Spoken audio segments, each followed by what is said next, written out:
Welcome back to the Content That Grows podcast. I'm your host, Nate Turner. Today, we're going to be talking about what does content decay look like in 2024. So this is definitely a topic that's becoming, um, I think important, but maybe not being talked about as much.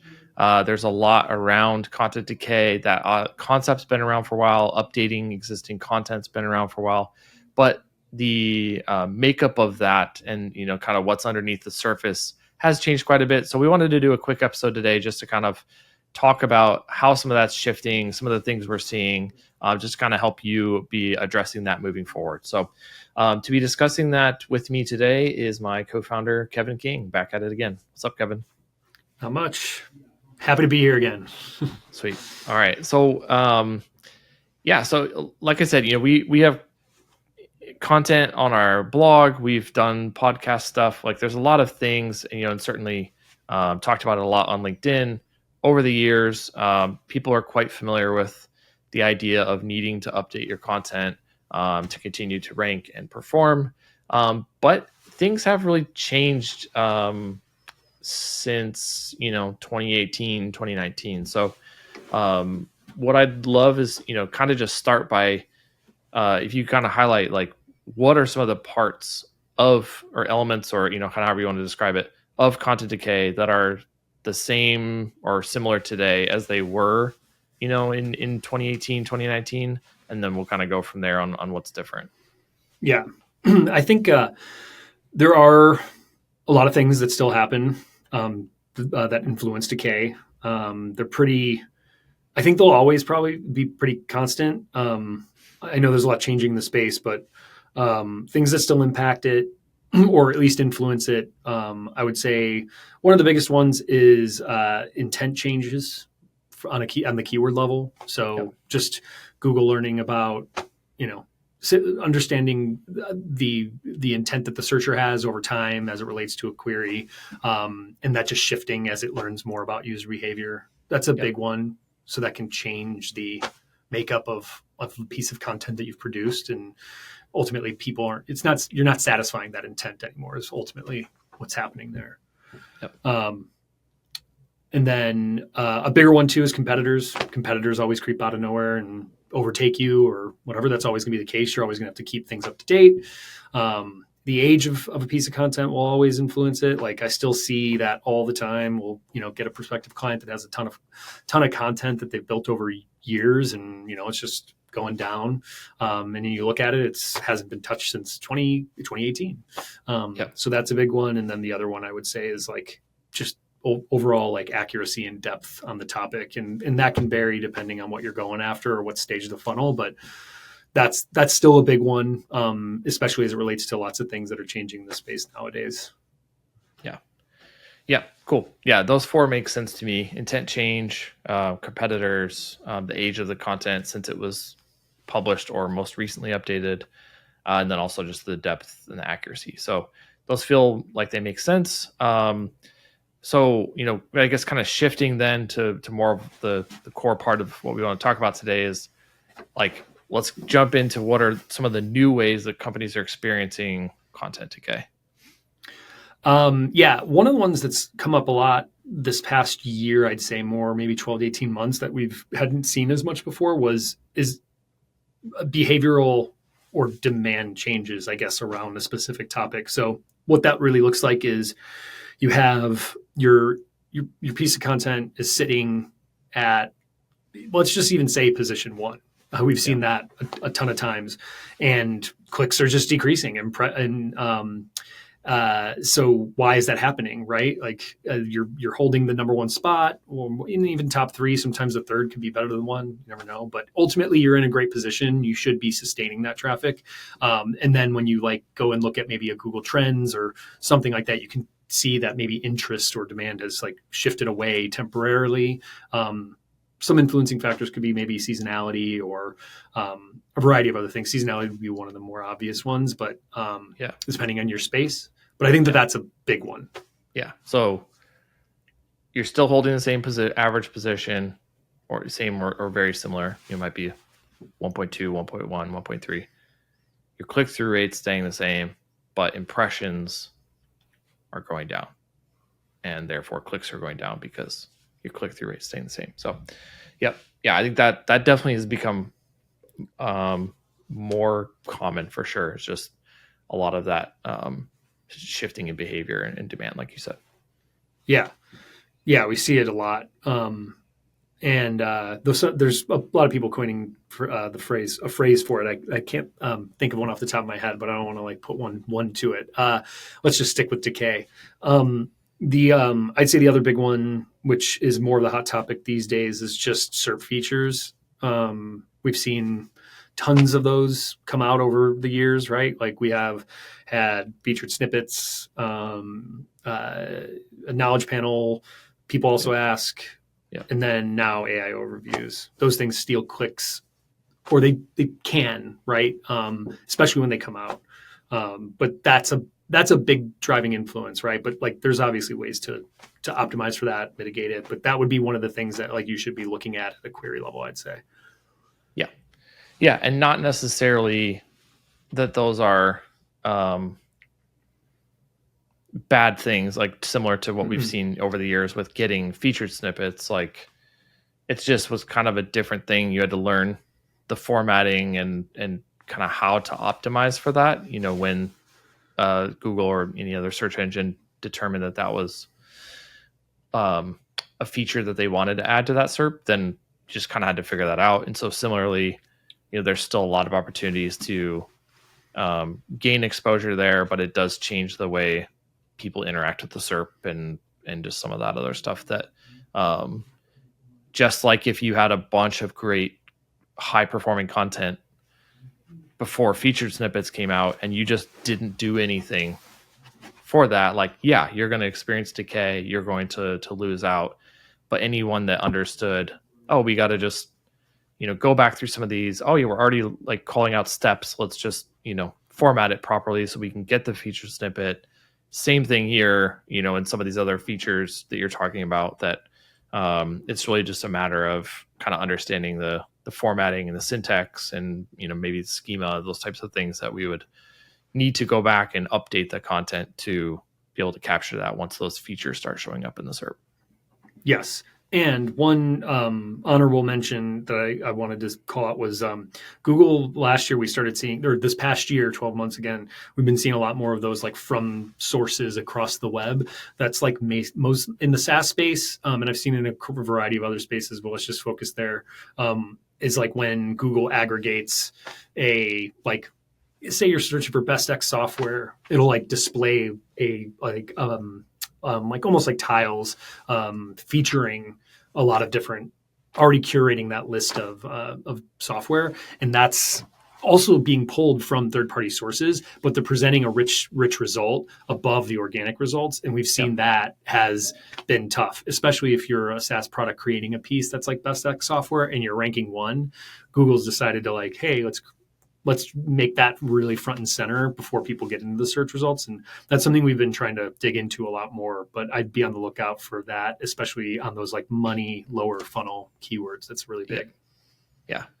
And I feel like that when I've come across those, it's interesting and it makes sense. Like it feels like it kind of pulls inspiration from the shopping view and that kind of thing. And it makes sense. Like, hey, this person's researching and pulling it up, but like it's just weird because like if someone writes an article or creates a page on their site of like best whatever software, there's a lot of context in there, and the way they pull them into the top of the SERP, it's just like a list of the tools, but there's no weighting of best or at least that I've seen, and like any context on what you're doing. At least if you're in like a product like G2 comparing, you see, reviews and ratings and some of the stuff you can kind of look at side by side or on the grid or whatever. But I anticipate that one will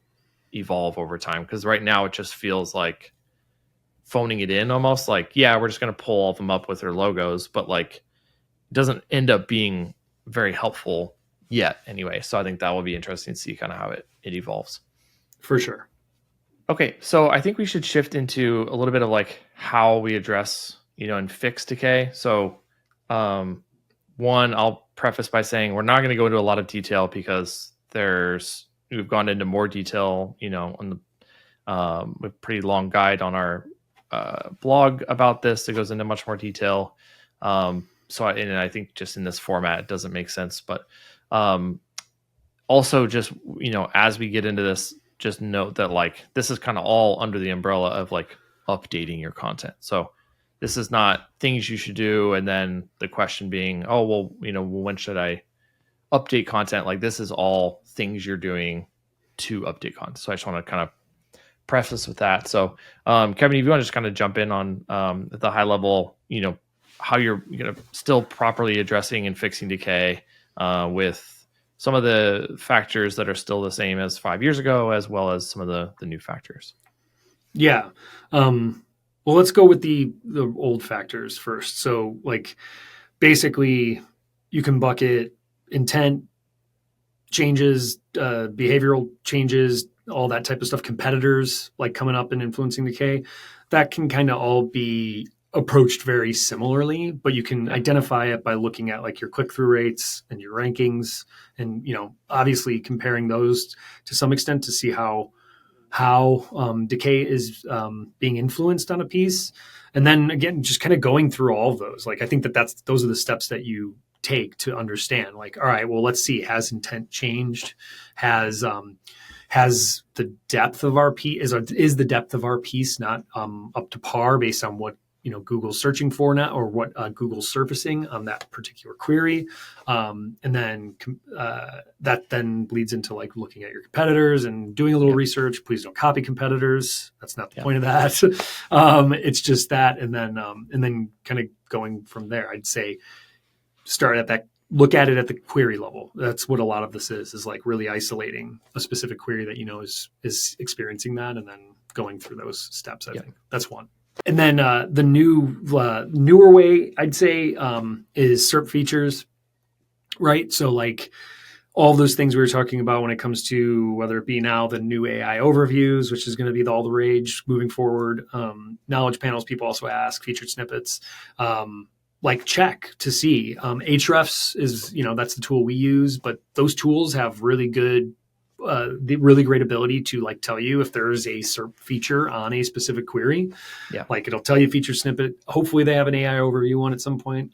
But they have all the other ones, and you can start to see is that what's influencing it? Because, ultimately you feel like you're in a good position to be acquiring traffic and clicks, but it's not happening. So go do that. And then the actionable thing is understand what's influencing that. A great example is featured snippets.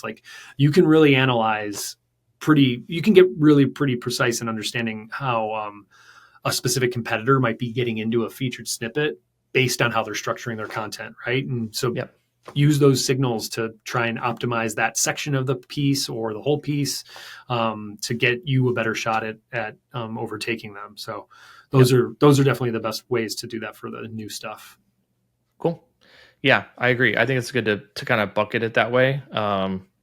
And we phrased it as sort of old and new. That's maybe not entirely true, because some of the SERP features in there are have featured snippets and stuff. They've been around for a while, but I think that's a smart way to kind of approach it, is just maybe kind of figure out, is it one of those or both, and then kind of take the steps when you're looking at updating the content and figuring out how to address that and move forward. And then I think the last piece, is just making sure we kind of cover the most important part, and the thing that we've talked about a lot, which is don't wait until you have significant decay to then update it.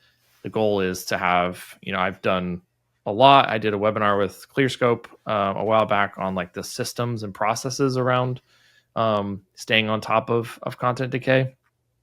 So we're big believers in that, and that is all in the name of preventing and mitigating that as much as possible.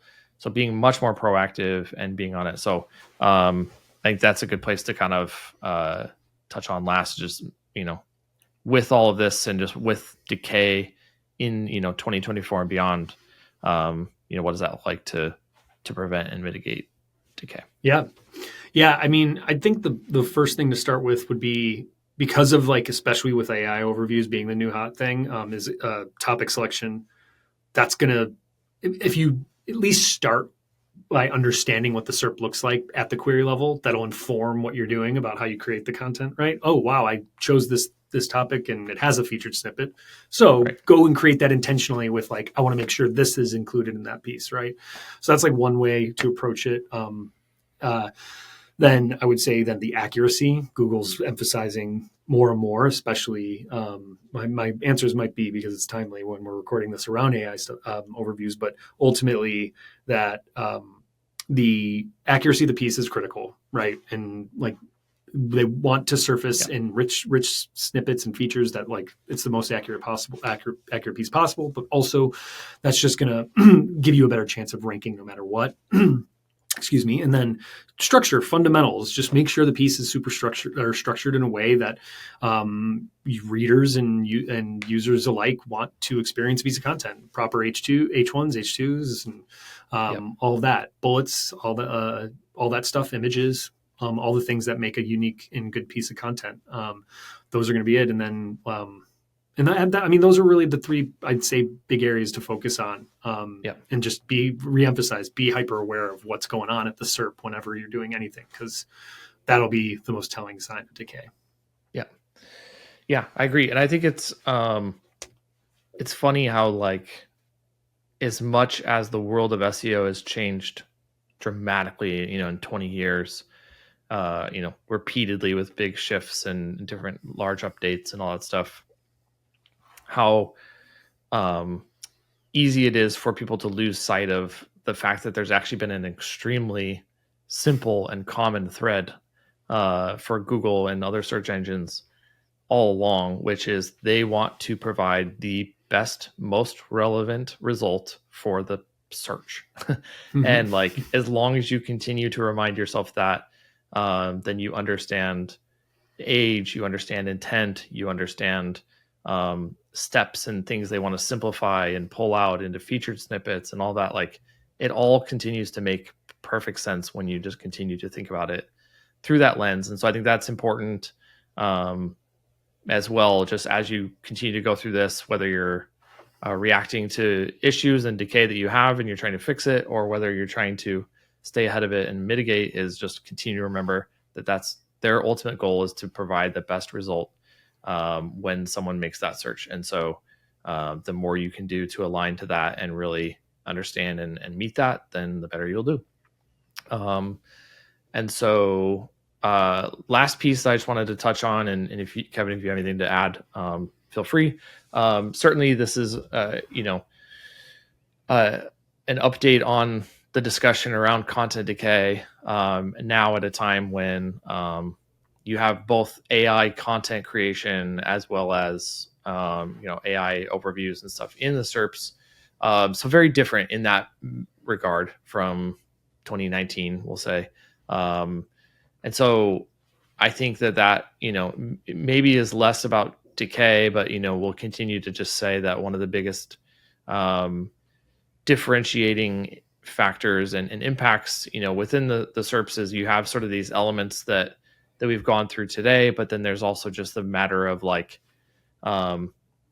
having a clear reason why you created that content and having a clear point of view and taking the time and making the effort to differentiate your content from the others that are there, which ultimately then just getting the click is not the finish line by any means. Like, you want, when they actually do click into your result, that they're impressed with you and your brand and have a positive brand interaction and build trust with your company and see you as an authority on the topic and all these things that matter and build up over time.